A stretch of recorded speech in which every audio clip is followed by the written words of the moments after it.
प्रिय भाइयों और बहनों, आज हम वर्ष के 34वें एवं पूजन वर्ष के अंतिम रविवार में हैं और आज माता कलीसिया ख्रिस्त राजा का त्योहार मनाती है।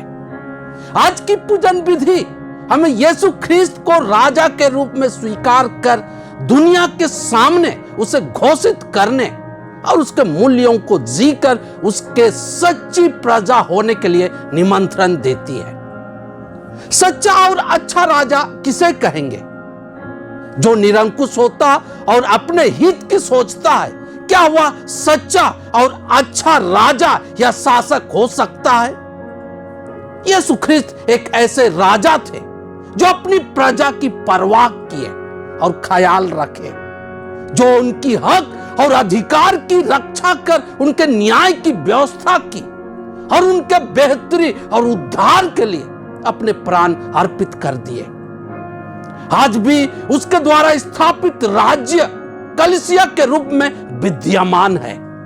हम हर ख्रिस्तीय उसकी प्रजा हैं और हमारी जिम्मेदारी बनती है कि हम उसके मूल्यों को जीकर और उसके आधार पर अपने हर तौर तरीके को चलाकर उसके राज्य के विस्तार में अपना योगदान दें। उसके तौर तरीके प्रेम, सेवा, क्षमा, ईमानदारी, न्याय, शांति आदि पर आधारित थी।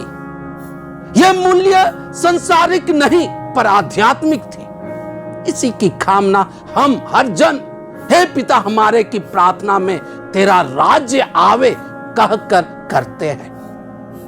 हमारे स्कूली जीवन के दरमियान इतिहास और सामान्य ज्ञान की कक्षाओं में हमें कई राजाओं और उनके राज्यों के बारे में पढ़ाया और बताया गया था। उसके द्वारा हम कई राजाओं के नाम जानते हैं, जैसे राजा अशोक, राजा सिकंदर महान, राजा अकबर आदि। उनके नाम सुनते ही हमारे दिमाग में उनके राजपाट के तौर तरीके उभरने लगते हैं। पर आज हम एक ऐसे राजा का त्योहार मना रहे हैं जिसका आधिपत्य इस दुनिया और आगे के दुनिया में भी थी, जो 2000 वर्ष पूर्व अपने जीवन के अंतिम 3 साल के कार्यों द्वारा अनगिनत हर तरह के लोगों के मन दिल को मोह लिया था। उनके तौर तरीके अनोखे और प्रभावी थे। वे आज भी सभी राजाओं के राजा हैं और उसका नाम है यीशु ख्रिस्त। सच्चे अर्थ में राजा या शासक कौन होता है और उसके क्या कर्तव्य और जिम्मेदारियां होती है? क्या वास्तव में यीशु ख्रिस्त हमारा राजा है? आज इन सारे सवालों पर विचार करना हमारे लिए जरूरी है। इस दुनिया का इतिहास हमें बताती है कि कई राजा आए और चले गए। वे अपने धन और सैनिक बल से अपना साम्राज्य स्थापित किए और वह कुछ सालों के बाद खत्म भी हो गया। अभी केवल उनका इतिहास में नाम रह गया है। ऐसा क्यों? क्योंकि इस दुनिया में ईश्वर को छोड़ कोई भी चीज अस्थायी या परमानेंट नहीं है। उनका शासन दुनियाई शक्ति, मूल्यों और तौर तरीकों पर आधारित थी। इसलिए उनके समाप्त होते ही उनका शासन और साम्राज्य समाप्त हो गया। पर आज हम एक ऐसी अस्थाई राजा को याद कर उसकी घोषणा कर रहे हैं, जो थे, हैं और सदा रहेंगे, जिसका साम्राज्य हर ख्रिस्त भक्तों के मन दिल में बना हुआ है। वे हर मायने में विजयी रहे। बाइबल हमें बताती है कि उसके अर्थात यीशु के जन्म के संदेश के समय गाब्रिएल दूत ने माता मरियम से कहा था कि उसका बेटा जो होगा वह पिता दाऊद के सिंहासन पर विराजमान होंगे। वह सदा सर्वदा राज्य करेंगे और उनके राज्य का अंत नहीं होगा। यीशु किस प्रकार के राजा थे? निश्चित रूप से जैसा हम इतिहास के किताबों में पढ़ते हैं उस प्रकार के राजा वे नहीं थे, क्योंकि उनका जन्म राजमहल और संपन्न परिवार में नहीं हुआ था। वे एक साधारण मामूली बढ़ाई के बेटे थे। 30 वर्षों तक अपने माता पिता के साथ रहकर उनके कामों को किए अपने जीवन के अंतिम 3 साल वे अपना घर छोड़कर फिलिस्तीन देश के कुछ भागों में घूम घूम कर ईश्वर के राज्य के बारे में उपदेश दिए। ईश्वरीय शक्ति से भरकर कुछ चमत्कार किए, लोगों को भाईचारा और आदर्श जीवन जीने की कला सिखाए।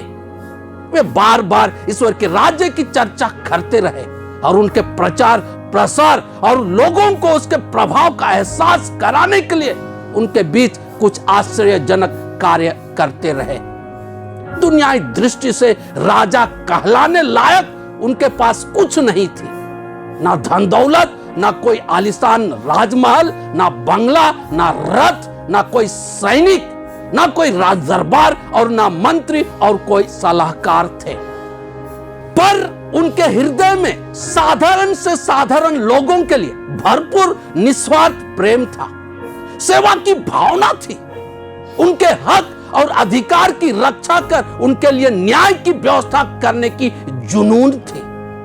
अपने पास जो कुछ था सब उनकी प्रजा के लिए समर्पित था, इतना तक कि उनका जीवन भी पूरे मानव जाति के उद्धार के लिए था। अपने उसी प्रिय और मूल्यवान जीवन को बाद में पूरे मानव जाति के मुक्ति और उद्धार के लिए कलवारी पर बलिदान कर दिए। इस तरह प्रेम, सेवा, न्याय और शांति जैसी बेशकीमती मूल्यों से अपना साम्राज्य स्थापित किए और पूरे विश्व के लोगों को उसका हकदार होने के लिए निमंत्रण दिए। कई लोगों ने उसके इस निमंत्रण को स्वीकार किया और आज भी वे उनके मन दिल के राजा बने हुए हैं और उसके द्वारा निर्देशित होकर उसके सुशासन का सुख भोग रहे हैं। आज हमें अपने को देखना होगा, हम कहां हैं। हम भी उस मूल्यों को जीने और उसके द्वारा उसके राज्य को बरकरार रखने के लिए बुलाए गए हैं। आज के तीनों पाठ यीशु के पूरे विश्व के राजा होने की बात को करते हैं। पहला पाठ नबी दानियल के ग्रंथ से पढ़ा गया। इसमें एक दिव्य दर्शन द्वारा एक राज्य अभिषेक की बात की गई है और उसके द्वारा स्थापित राज्य की विशेषता को बताई गई है। वह राजा कोई और नहीं पर यीशु ख्रिस्त है। उसे पिता ईश्वर के द्वारा प्रभुत्व, सम्मान और राजत्व दिया गया है। हम इस सच्चाई को जानकर उसे अपना राजा स्वीकार करें और उनके प्रेम, न्याय और शांति जैसे मूल्यों को जीने का प्रयास करें और उनकी प्रजा होने का गौरव हासिल करें। दूसरा पाठ प्रकाशना ग्रंथ से पढ़ा गया। इसमें राजा यीशु ख्रिस्त की महानता और विशेषता को बताई गई है। वे विश्वसनीय, पहलौठे और राजाओं के अधिराज हैं। वे अपने रक्त के द्वारा पिता ईश्वर के साथ हमारा मेल कराकर याजकों का राजवंश बना दिया है। वे आदि और अंत हैं। अतः हम उसकी महानता और उदारता को जाने, उसके प्रेम को पहचाने और उसकी अधीनता स्वीकार करें। उनके प्रेम, सेवा, क्षमा और न्याय की शिक्षाओं को जीवन में उतारने का प्रयास करें और ये जान ले कि यही हमें उनकी सच्ची प्रजा बनाएगी। आज का सुसमाचार संत योहन के सुसमाचार से पढ़ा गया। इसमें पिलातुस और यीशु के बीच यीशु के राजा होने के संबंध में सवाल जवाब को पाते हैं। पिलातुस के द्वारा पूछे गए सवाल का जवाब देते हुए यीशु ने यह स्वीकार किए कि वे राजा हैं, पर उनका राज्य इस संसार का नहीं है। वे स्वर्ग के राजा हैं। उनके राज्य में सबों को एक समान ख्याल रखा जाता है। किसी के साथ किसी भी प्रकार का भेदभाव नहीं होता है। वहां अनंत सुख, शांति है। इस सच्चाई को पूरे दुनिया को बताने के लिए ही वे इस दुनिया में आए और संपूर्ण जीवन से एक सच्चे राजा या शासक होने की विशेषताओं को बताए और दिखाए कि राजत्व शोषण के लिए नहीं पर सेवा के लिए होती है और उसके द्वारा हर प्रजा की गरिमा का ख्याल रखते हुए उनके हक और अधिकार की रक्षा कर न्याय और शांति बहाल करने के लिए होती है। क्या हम अपने प्राप्त पद और अधिकार का उपयोग करते समय इन बातों का ख्याल रखते हैं।